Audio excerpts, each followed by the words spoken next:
రాత్రి 10 గంటలయ్యింది. ఊరు మొత్తం నిశ్శబ్దంగా ఉంది. ఎక్కడా ఒక్క మనిషి జాడలేదు. కేవలం గాలికి కదులుతున్న వేప చెట్టు ఆకుల చప్పుడు మాత్రమే వినిపిస్తోంది.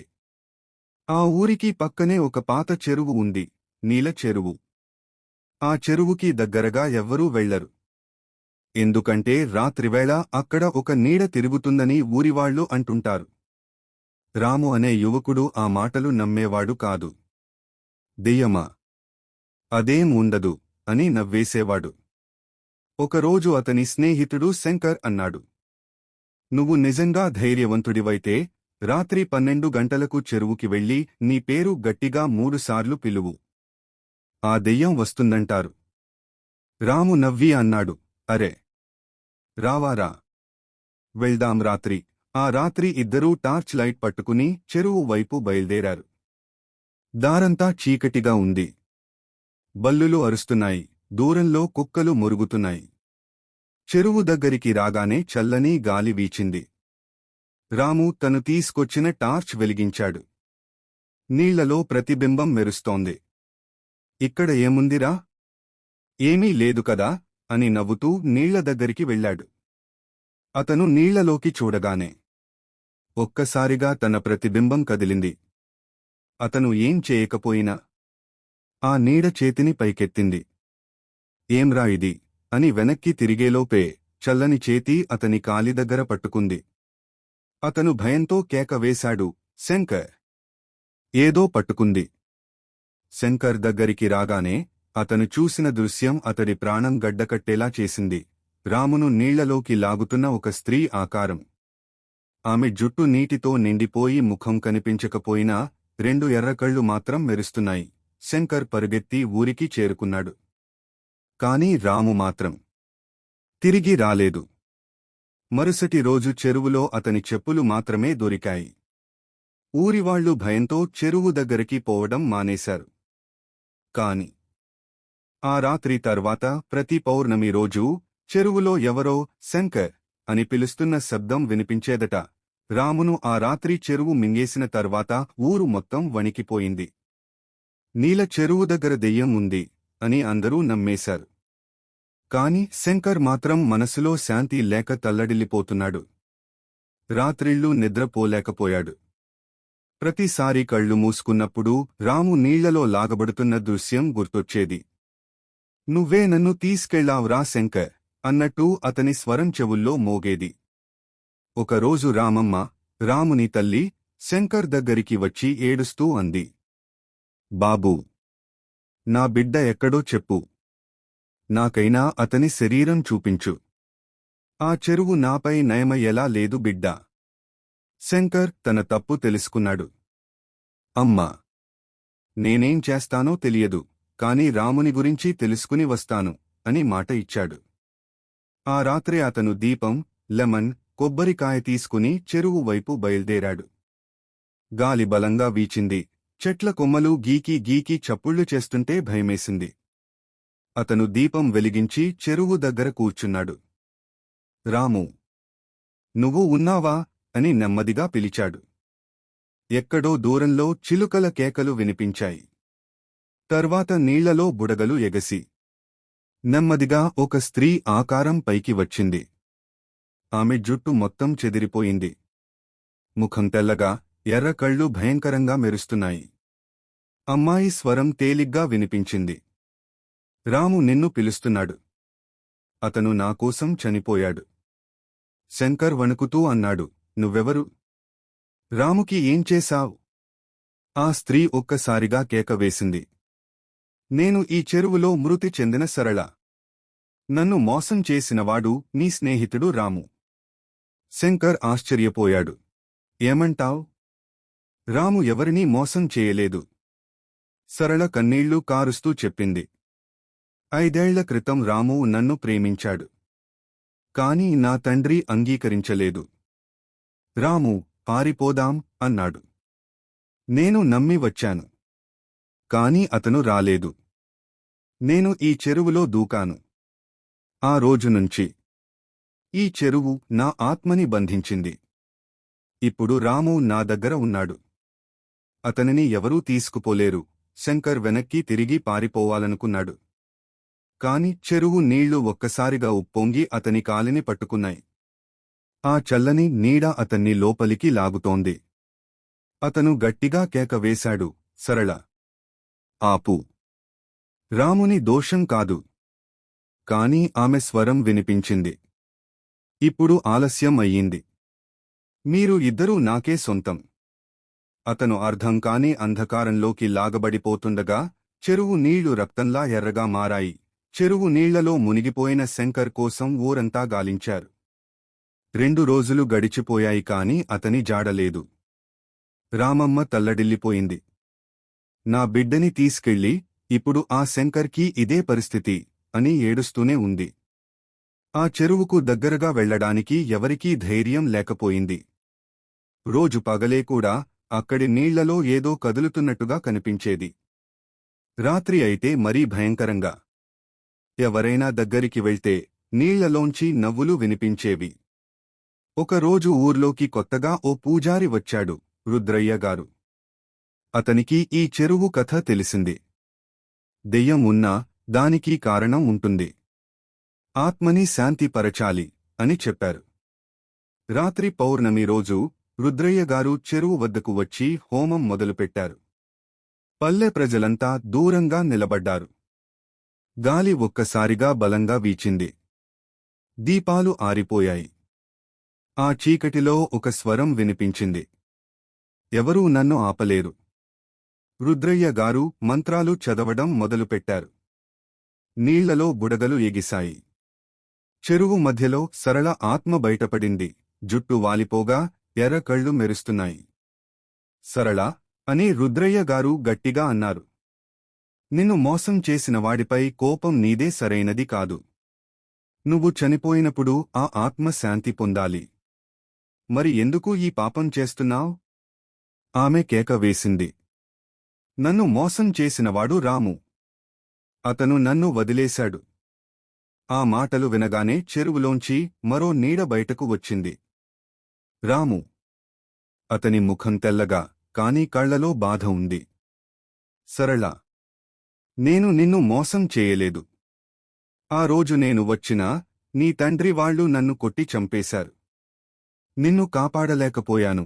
సరళ ఒక్కసారిగా మౌనమైంది. ఆమె కళ్లలో కన్నీళ్లు కారాయి. నువ్వు నిజం చెబుతున్నావా రాము? రాము తల ఊపాడు. ఇప్పుడు మనం ఇద్దరం ఆత్మలమయ్యాం.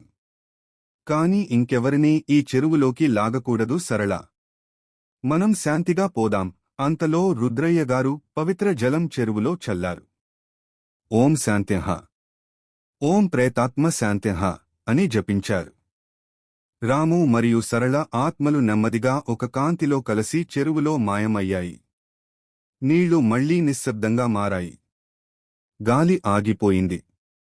అప్పటినుంచి ఆ చెరువులో ఎప్పుడూ నీడ కనిపించలేదు. కాని పౌర్ణమి రాత్రి కొంతమంది చెబుతారు, చెరువులో 2 దీపాల ప్రతిబింబాలు మెరుస్తాయని. ఒకటి రాము కోసం, ఇంకోది సరళ కోసం. సరళ, రాము ఆత్మలు శాంతి పొందిన తర్వాత ఊరు మళ్లీ ప్రశాంతమైపోయింది. ఇప్పుడేమీ జరగదు, దెయ్యం పోయింది అని అందరూ నిశ్చింతగా జీవించసాగారు. కాని శాంతి ఎక్కువ కాలం నిలువలేదు.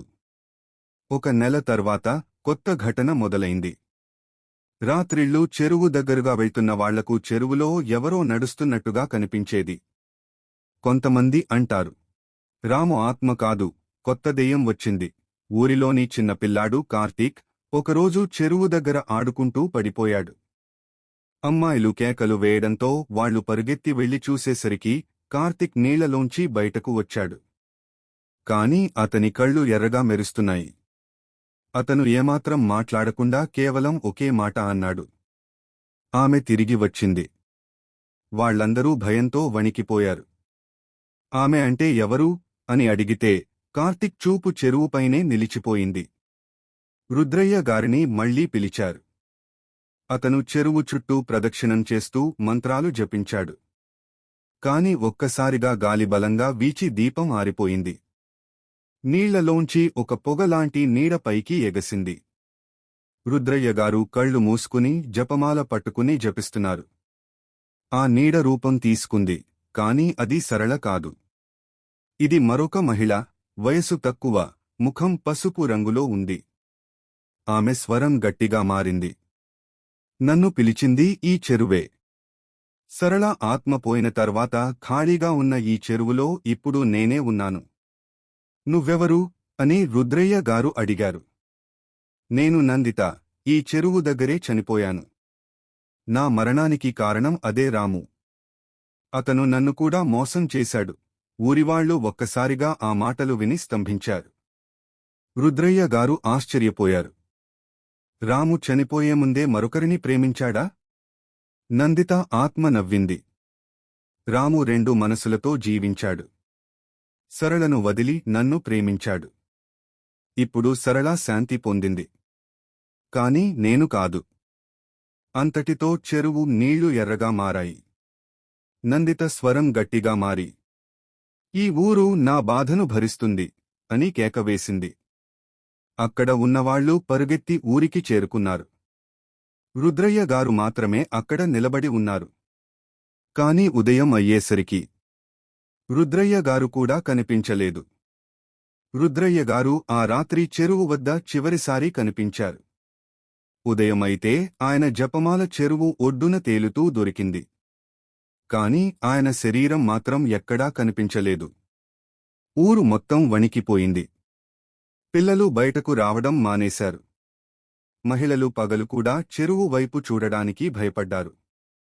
రాత్రి 12 గంటలకు పల్లె మొత్తం నీడలో మునిగిపోతూ చెరువు వైపు ఏదో నడుస్తున్న శబ్దం వినిపించేది.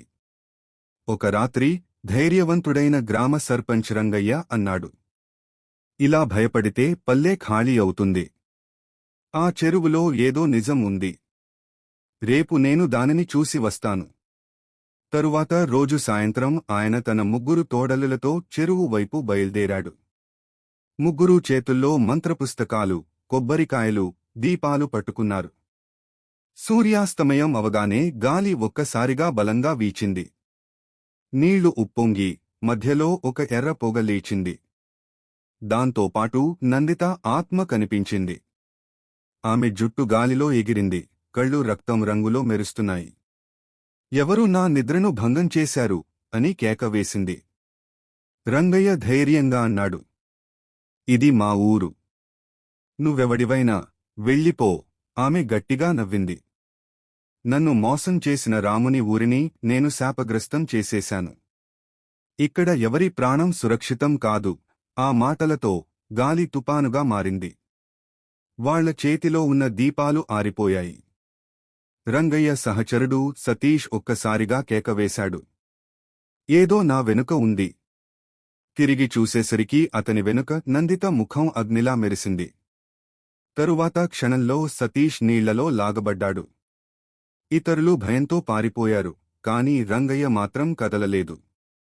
అతను జపమాల తీసి మంత్రాలు చదివాడు. కాని ఆత్మ దగ్గరికి వచ్చి చల్లని చేతితో అతని గొంతు పట్టుకుంది. నువ్వు రాముని ఊరి మనిషివి. నీకు శాంతి ఉండదు అని కేక వేసింది. ఆ క్షణంలో చెరువు చుట్టూ గాలి అల్లకల్లోలమై అన్ని దీపాలు ఆరిపోయి రంగయ్య నీళ్లలో మునిగిపోయాడు. మరుసటి రోజు ఉదయం చెరువు ఒడ్డున రంగయ్య చేతిలోని జపమాల, సతీష్ చెప్పులు మాత్రమే దొరికాయి.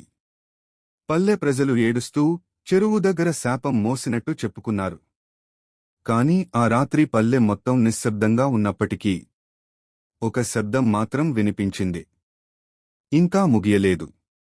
నా ప్రతీకారం మొదలైంది. రంగయ్య, సతీష్ మృతి తర్వాత ఊరు మరింత భయంతో వణికిపోయింది. ఇక ఆ చెరువు దగ్గర అడుగు పెట్టేవాళ్లు లేరు. పిల్లలు ఏడుస్తూ రాత్రి ఆ నీడ వచ్చేస్తుంది అని చెప్పేవారు. ఊరి పెద్దలు ఆత్మని శాంతిపరచడానికి ఒక పాత తంత్రికుడు వామనశాస్త్రిని పిలిపించారు. వామనశాస్త్రి వయసు ఎక్కువే కాని కళ్లలో గంభీరత ఉంది. ఊరివాళ్లను చూసి అన్నాడు, ఈ చెరువులో దాగి ఉన్నది సాధారణ దెయ్యం కాదు. ఇది శాపబంధిత ఆత్మ. ఇది శాంతించాలంటే ఒక ప్రత్యేక మంత్రం జపం చేయాలి. కాని దానికో బలి కావాలి. అతని మాట విన్న ఊరంతా స్తబ్ధమైపోయింది. బలి అంటే ఏంటి బాబా అని ఒక వృద్ధుడు అడిగాడు. వామనశాస్త్రి నిశ్శబ్దంగా అన్నాడు. మనిషి రక్తం కాదు. పాపం లేని ఆత్మ బలి కావాలి. ఎవరో స్వచ్ఛంగా సత్ప్రయత్నంతో వచ్చిన వ్యక్తి కావాలి. రాత్రి వామనశాస్త్రి తన సహాయకులతో చెరువు వైపు బయల్దేరాడు. అతనితో పాటు రామమ్మ కూడా వచ్చింది. ఆమె రాముని ఆత్మకోసం రాత్రింబవళ్లు తపించేది. నా బిడ్డ శాంతి పొందాలని ఉంది బాబా, నేను ఏమైనా చేస్తాను అని వామనశాస్త్రిని వేడుకుంది. చెరువు వద్ద వామనశాస్త్రి యాగవేదిక వేశాడు. దీపాలు వెలిగించగా గాలి చల్లగా మారింది. ఓం భూతాత్మా శాంతిః అంటూ జపం మొదలయ్యింది. అంతలో నీళ్లలో బుడగలు ఎగసి నందిత ఆత్మ బయటపడింది. ఆమె కళ్ళు ఎర్రగా మెరుస్తున్నాయి. నన్ను బంధించగలవని అనుకుంటున్నావా తంత్రికుడా అని కేక వేసింది. వామనశాస్త్రి జపం ఆపకుండా మంత్రం పఠించాడు.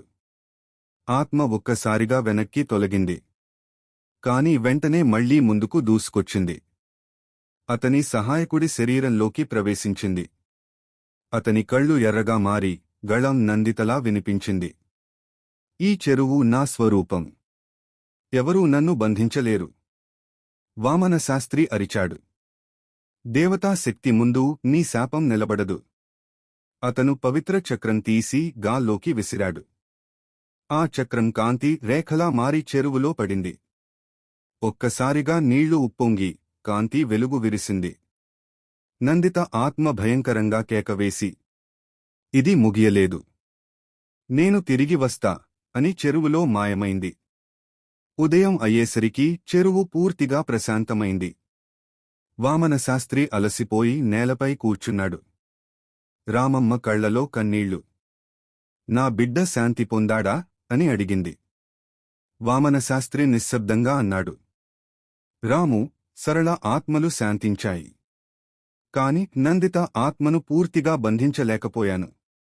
ఆమె ఎప్పుడో ఒకరోజు తిరిగి వస్తుంది. వామనశాస్త్రి చేసిన యాగం తర్వాత ఊరు ప్రశాంతంగా మారింది. చెరువు నీళ్లు ఇక కదలలేదు. ప్రజలు మళ్లీ చెరువు దగ్గర బట్టలు ఉతికేందుకు, నీళ్లు తెచ్చుకునేందుకు వచ్చారు. అందరూ అనుకున్నారు, ఇప్పుడు ఆ శాపం ముగిసిపోయింది. కాని శాపం ఎప్పుడూ అంత సులభంగా తీరదు. ఆ శాంతి కేవలం ఒక భ్రమ మాత్రమే.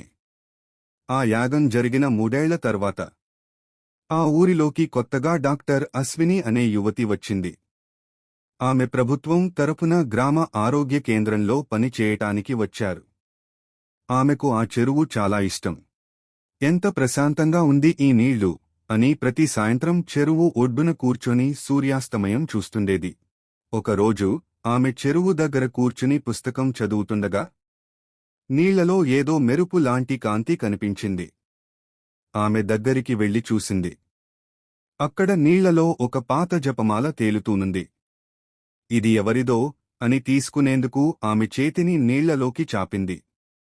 అదే క్షణంలో నీళ్లు చల్లగా మారాయి. ఆమె చేతికి ఏదో చల్లని శక్తి తగిలింది. అశ్విని ఒక్కసారిగా వెనక్కి తీయగా చేతిపై చిన్న గాయమైంది. కాని రక్తం ఎర్రగా కాకుండా నల్లగా కనిపించింది. ఆ రాత్రి నుంచి ఆమె ప్రవర్తన మారిపోయింది. మృదువుగా మాట్లాడే అశ్విని ఇప్పుడు ఒక్కసారిగా కోపంతో కేకలు వేస్తుంది. రాత్రిళ్లు ఆమె ఇంటి లైట్లు ఆరిపోతే లోపల నుంచి నీటి చప్పుడు వినిపించేది. ఒకరోజు గ్రామ మహిళ సావిత్రమ్మ అశ్విని దగ్గరికి వెళ్లి మందు అడగగా అశ్విని తల వంచి ఉన్నది. సావిత్రమ్మ చేతిని ఆమె భుజంపై వేసిన వెంటనే అశ్విని ముఖం పైకి లేపింది. ఆమె కళ్ళు ఎర్రగా మెరుస్తున్నాయి. ఎందుకు నా చెరువులోకి వచ్చావ్ అని భయంకరంగా అరిచింది. సావిత్రమ్మ భయంతో కేకవేసి బయటకు పరుగెత్తింది. ఆ రాత్రి సావిత్రమ్మ జ్వరం ఎక్కి మరుసటి రోజు చనిపోయింది. ప్రజలు చెబుతున్నారు, డాక్టర్ అశ్వినిలో ఏదో ఆత్మ ప్రవేశించింది. ఆమె మాట్లాడేది, నవ్వేది, కాని నీళ్లు కనిపించగానే ముఖం మారిపోతుంది. వామనశాస్త్రి వృద్ధాప్యంలో ఉన్నా ఈ వార్త విని మళ్లీ ఊరికి వచ్చాడు. ఆయన అశ్విని ఇంటికి వెళ్లి చూశాడు. గోడలమీద నీళ్ల చిహ్నాలు, నేలపైన జపమాల పూసలు చిందరవందరగా పడ్డాయి. వామనశాస్త్రి నిశ్శబ్దంగా అన్నాడు. నందిత తిరిగొచ్చింది. ఆమె ఇప్పుడు కొత్త శరీరంలో ఉంది. రామమ్మ, వామనశాస్త్రి, ఊరువాళ్ల ప్రయత్నం తర్వాత కూడా నందిత ఆత్మ పూర్తిగా బంధించబడలేదు. ఆత్మ తల్లి భయంకరంగా కింద నుండి పైకి చూస్తూ ఉన్నట్లుంది. ఇంకా మిగిలినది డాక్టర్ అశ్విని ద్వారా జరుగుతుంది. డాక్టర్ అశ్విని చెరువు దగ్గర ఉన్న క్యూటర్ గుహంలో రాత్రి యాగం కోసం గడియారంతో వచ్చింది. ఆమె చేతిలో వామనశాస్త్రి ఇచ్చిన పవిత్ర జపమాల ఉంది.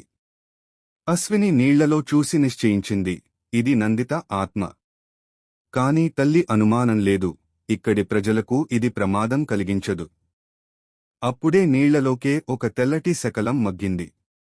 ఆ శకలం సుధా చనిపోయినప్పుడు ఏర్పడిన శక్తిని సూచిస్తోంది. అశ్విని భయంగా చెప్పింది. ఇది ఇప్పుడు నేరుగా నాకు లక్ష్యం చేసుకుంది. నందిత ఆత్మ అశ్విని మీద నేరుగా దూకింది. ఆచరణలో ఆమె కళ్ళు ఎర్రగా మెరుస్తున్నాయి. వాక్యం, ఇప్పుడు నేను నిన్ను వదిలేను. రాము తారకుడా. అశ్విని జపమాలతో మంత్రం మొదలుపెట్టింది. ఓం శాంతిః, ఓం ప్రేతశాంతిః. ఆ మంత్రం శక్తి పెరగడంతో ఆత్మ చెరువులోకి తిరిగి లాగబడింది. కాని కొంతమంది ఊరివాళ్లు కనిపించేలా అనిపించింది. ఆ చీకటిలో అశ్విని కేవలం ఒకవేళ సరళ ఆత్మకౌశలంతో ఆత్మను అదుపు చేసిందని అర్థమైంది. రామమ్మ ఊరంతా వచ్చి ధన్యవాదాలు చెప్పింది. నువ్వు రాము ఆత్మను కూడా, నందితను కూడా నియంత్రించావు. కాని వామనశాస్త్రి కళ్ళు మృదువుగా తిప్పుతూ అన్నాడు. ఆ ఆత్మ పూర్తిగా బంధించబడలేదు. ఒకరోజు తిరిగి వస్తుంది. చెరువు మళ్లీ శాంతమైపోయింది. కాని పౌర్ణమి రాత్రి నీటిలో 2 ప్రతిబింబాలు మెరిశాయి. రాము మరియు సరళా కోసం ఒకటి, నందిత కోసం మరొకటి. ప్రజలు భయంగా చెరువు వైపు చూడకుండా వెళ్లిపోతున్నారు. చెరువు వద్ద ఆత్మ శాంతి పొందిందనుకున్నప్పటికీ ఊరు మళ్లీ భయంతో వణికింది. రాత్రి పడుతున్నప్పుడు కొంతమంది నిశ్శబ్దంలో చలికాలవాన సమయంలో చెరువు నీళ్లలో ఏదో కదులుతున్నట్టు కనిపించేది. డాక్టర్ అశ్విని ఇప్పటివరకు ప్రతిరోజూ చెరువు దగ్గర పర్యవేక్షణ చేస్తూ, ఒకరోజు ఆమె చెరువు దగ్గర కూర్చుని పుస్తకం చదువుతుండగా నీళ్లలో ఏదో మెరుపు లాంటి కాంతి కనిపించింది. ఆమె దగ్గరికి వెళ్లి చూసింది. అక్కడ నీళ్లలో ఒక పాత జపమాల తేలుతూనుంది. ఇది ఎవరిదో అని తీసుకునేందుకు ఆమె చేతిని నీళ్లలోకి చాపింది. అదే క్షణంలో నీళ్లు చల్లగా మారాయి. ఆమె చేతికి ఏదో చల్లని శక్తి తగిలింది. అశ్విని ఒక్కసారిగా వెనక్కి తీయగా చేతిపై చిన్న గాయమైంది. కాని రక్తం ఎర్రగా కాకుండా నల్లగా కనిపించింది. ఆ రాత్రి నుంచి ఆమె ప్రవర్తన మారిపోయింది.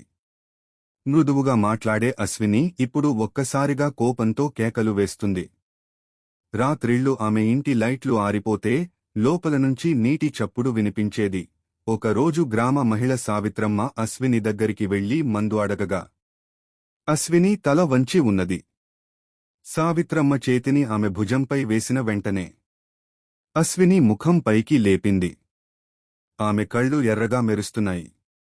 ఎందుకు నా చెరువులోకి వచ్చావ్ అని భయంకరంగా అరిచింది.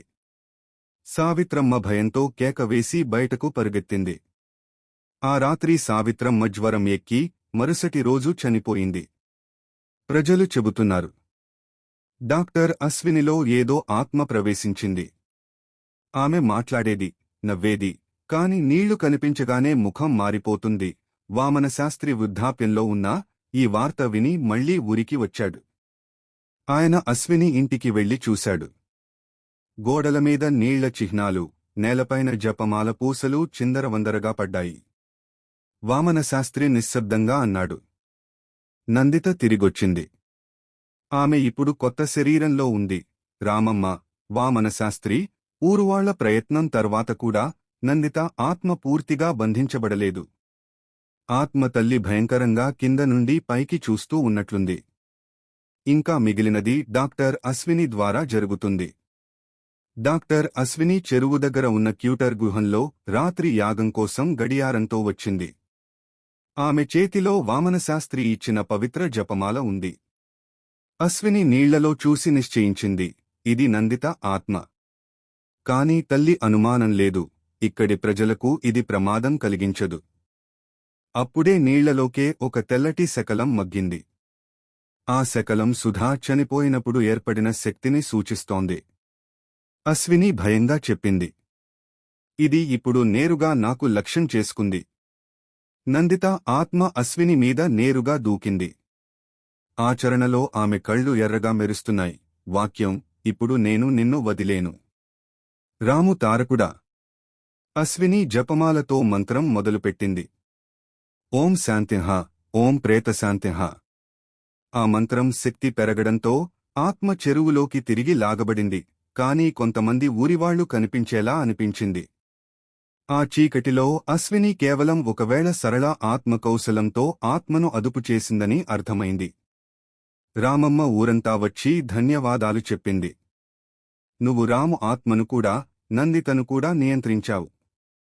కాని వామనశాస్త్రి కళ్ళు మృదువుగా తిప్పుతూ అన్నాడు. ఆ ఆత్మ పూర్తిగా బంధించబడలేదు. ఒకరోజు తిరిగి వస్తుంది. చెరువు మళ్లీ శాంతమైపోయింది. కాని పౌర్ణమి రాత్రి నీటిలో 2 ప్రతిబింబాలు మెరిశాయి. రాము మరియు సరళ కోసం ఒకటి, నందిత కోసం మరొకటి. ప్రజలు భయంగా చెరువు వైపు చూడకుండా వెళ్లిపోతున్నారు. చెరువు వద్ద ఆత్మ శాంతి పొందిందనుకున్నప్పటికీ ఊరు మళ్లీ భయంతో వణికింది. రాత్రి పడుతున్నప్పుడు కొంతమంది నిశ్శబ్దంలో చలికాలవాన సమయంలో చెరువు నీళ్లలో ఏదో కదులుతున్నట్టు కనిపించేది. డాక్టర్ అశ్విని ఇప్పటివరకు ప్రతిరోజూ చెరువు దగ్గర పర్యవేక్షణ చేస్తూ ఆత్మల శాంతి కోసం ప్రార్థనలు చేస్తోంది. కాని ఒక్క రాత్రి ఆమె స్వయంగా ఆత్మశక్తిని ఎదుర్కొనడం మొదలైంది. చెరువు నీళ్లలో తెల్లని కాంతి మెరుస్తోంది. అశ్విని దగ్గరికి వెళ్తే ఒక మహిళా ఆకారం నీటిలో కనిపించింది. కళ్ళు ఎర్రగా మెరుస్తున్నాయి. మొదట సరళ, తరువాత నందిత అని అనిపించింది. ఆత్మ అశ్విని వైపు దూసుకెళ్లి చల్లని చేతి తాకుబడి చేసింది. అశ్విని జపమాలతో మంత్రాలు పఠించడం మొదలుపెట్టింది. ఓం శాంత్యః, ఓం ప్రేతశాంత్యః. కాని ఆత్మ దీర్ఘంగా నిలిచింది. అశ్విని గట్టిగా అరిచింది. ఇది శాంతి కోసం. వెళ్ళిపో. ఆత్మ కొంచెం వెనక్కి తగ్గింది. కాని చెరువు వెనక చీకటిలో రక్తపు స్రవంతి లాంటి దృశ్యం కనిపించింది. అశ్విని అర్థం చేసుకుంది. నందిత ఆత్మ ఇంకా శాంతి పొందలేదు. మళ్లీ తిరిగి వస్తుంది. ఇది పూర్తి శాపం. రామమ్మ భయంతో అడిగింది. అశ్విని, రాము ఆత్మతో సరళ ఆత్మ శాంతి పొందిందా? అశ్విని తల ఊపింది. అవును. కాని నందిత, ఆమె పాపం పూర్తి చేయకుండా పోతే ఊరు ఎప్పటికీ భయంకరమవుతుంది. చెరువు మళ్లీ శాంతమైపోయింది. కాని ప్రతి పౌర్ణమి రాత్రి కొన్ని ప్రతిబింబాలు మెరుస్తున్నాయి. రాముసరళ ఆత్మ కాంతి మరియు నందిత శాపకాంతి. నందిత ఆత్మ ఊరులో మళ్లీ శాంతి చాటుకోలేదు. రాత్రి పౌర్ణమి సమయం. చెరువు చుట్టూ చీకటి, గాలి కాలి వలపుగా ఊపెత్తుతోంది. డాక్టర్ అశ్విని నిశ్శబ్దంగా చెరువు ఒడ్డున కూర్చున్నది. ఆమె చేతిలో వామనశాస్త్రి ఇచ్చిన పవిత్ర జపమాల ఉంది. కాని ఒక్కసారిగా చెరువు నీళ్లలో ఎరుపు కాంతి మెరుస్తోంది. ఆ కాంతి దూకి నేరుగా అశ్విని వైపు వచ్చింది. అశ్విని జపమాలతో మంత్రాలు మొదలుపెట్టింది. ఓం ప్రేతశాంత్యః, ఓం శాంత్యః. కాని నందిత ఆత్మ ఒక్కసారిగా అశ్విని శరీరంలోకి ప్రవేశించింది. అశ్విని కళ్ళు ఎర్రగా మెరుస్తూ గొంతు నుండి నందిత స్వరం వినిపించింది. ఇంకా న్యాయం చేయబడలేదు. ఇక్కడి ప్రతి పాపికి శాపం. అశ్విని మంత్రపుస్తకం పట్టుకుని జపం కొనసాగించింది. నీళ్లు ఉప్పొంగి, గాలి విపరీతంగా వీచింది. చెరువు మధ్యలో రక్తపు వలయం ఏర్పడింది. ప్రజలు భయంతో గుడిసెలో నుంచి బయటకు పరుగెత్తారు. రామమ్మ అశ్విని వైపు పరుగెత్తి చూసి కేకలతో అడిగింది. ఎందుకు ఆత్మ ఇంకా శాంతి పొందలేదు? అశ్విని శక్తి వినిపిస్తూ అన్నది. రాము మరియు సరళ ఆత్మ శాంతి పొందాయి. కాని నందిత ఆత్మ తన ప్రతీకారం పూర్తి చేయకపోతే ఊర్లో భయం మళ్లీ కలుగుతుంది. ఈ చెరువు ఎప్పటికీ నిశ్శబ్దంగా ఉండదు. ఆ రాత్రి ఊరి చెరువులో రాముసరళ ఆత్మలు కాంతి వలయాలా మెరిసి నందిత ఆత్మ ఎరుపు కాంతిగా మెలుగుతూ ప్రజలకు ఒకే ఒక సందేశం ఇచ్చాయి. మన కథ ఇక్కడ ముగియదు. శాపం ఇంకా కొనసాగుతుంది. నందిత ఆత్మ శాంతి పొందలేదు అని అందరూ ఊహించలేక ఊరు మళ్లీ భయంతో వణికింది. రాత్రి పౌర్ణమి సమయం. చెరువు చుట్టూ గాలి బలంగా ఊపెత్తుతుంది. డాక్టర్ అశ్విని తన శక్తి మరియు వామనశాస్త్రి ఇచ్చిన జపమాలతో చెరువులో నిలబడి ఆత్మను ఎదుర్కొంటుంది. కాని నందిత ఆత్మ అశ్విని శరీరాన్ని ఆక్రమించింది. కళ్ళు ఎర్రగా మెరిశాయి. ఇంకా న్యాయం చేయబడలేదు. నా ప్రతీకారం పూర్తి చేయాల్సిందే అని ఆత్మ అశ్విని గాత్రం నుండి నేరుగా వినిపించింది. అశ్విని ధైర్యంగా జపమాలను కొనసాగించింది. ఓం ప్రేతశాంత్యః. ఓం శాంత్యః. ఆత్మ పక్కన నుండి చీకటిలో రక్తపు వలయం ఏర్పడింది. చెరువు నీళ్లు ఉప్పొంగి గాలి విపరీతంగా ఊపెత్తింది. ఆ దృశ్యాన్ని చూసి గ్రామస్థులు భయంతో పారిపోయారు. చెరువు ఒడ్డున రాముసరళ ఆత్మల కాంతి.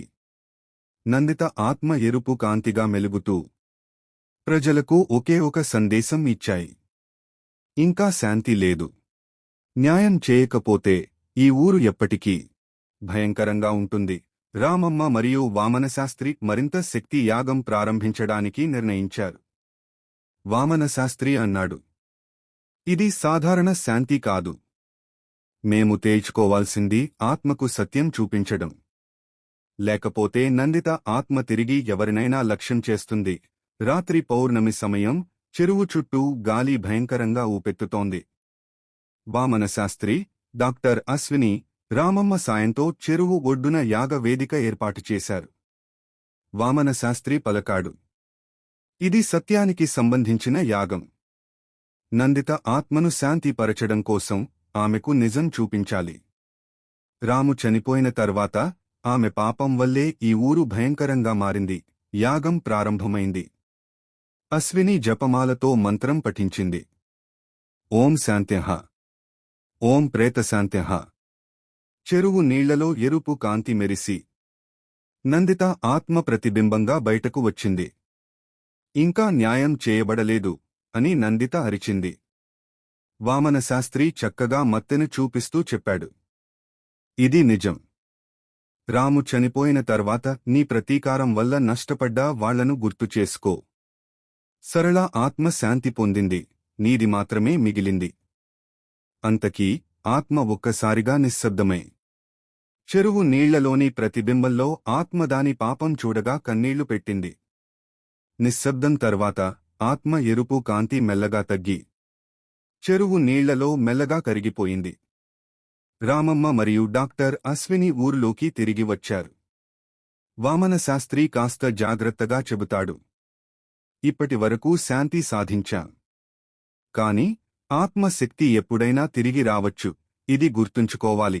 నందిత ఆత్మకు న్యాయం చూపించిన తర్వాత ఊరు మళ్లీ శాంతిగా మారింది.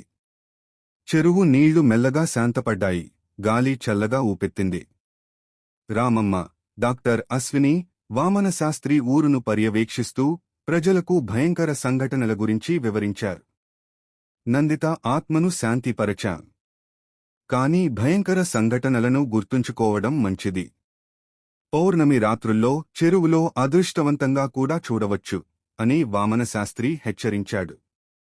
ఊరి ప్రజలు మెల్లగా తిరిగి సాధారణ జీవితం ప్రారంభించారు. కాని రాత్రి పౌర్ణమి సమయం. చెరువు దగ్గర ఉన్న కొంతమంది ఎరుపు కాంతి ప్రతిబింబాలు ఇంకా మెరిశాయి. చెరువు ఒడ్డున చిన్న పిల్లలు ఒక్కసారిగా ఆమె ఇక్కడే ఉంది అని చప్పున ఊరిలోనే శబ్దం వినిపించింది. అశ్విని, రామమ్మ భయంతో ఊరినే చూసి నిజానికి ఆ ఆత్మ శాంతి పొందినప్పటికీ ప్రతి ఊరి మనసులో ఒక చిన్న భయం ఎప్పటికీ మిగిలిపోతుంది అని తెలుసుకున్నారు. చెరువులోని నీడ ఇప్పుడు కొంతమంది వారికి కేవలం చీకటి కథ, మరికొందరికి జీవితాన్ని మార్చే భయకర నిజంగా ఉంది. నందిత ఆత్మ శాంతిగా ఉంటేను ఆమె ప్రతిబింబం ఎప్పటికీ మన ఊర్లో మిగిలి ఉంటుంది. ఈ కథ ఇంతటితో ముగుస్తుంది. ఈ వీడియో మీకు నచ్చినట్లయితే మన ఛానల్ను సబ్స్క్రైబ్ చేయండి.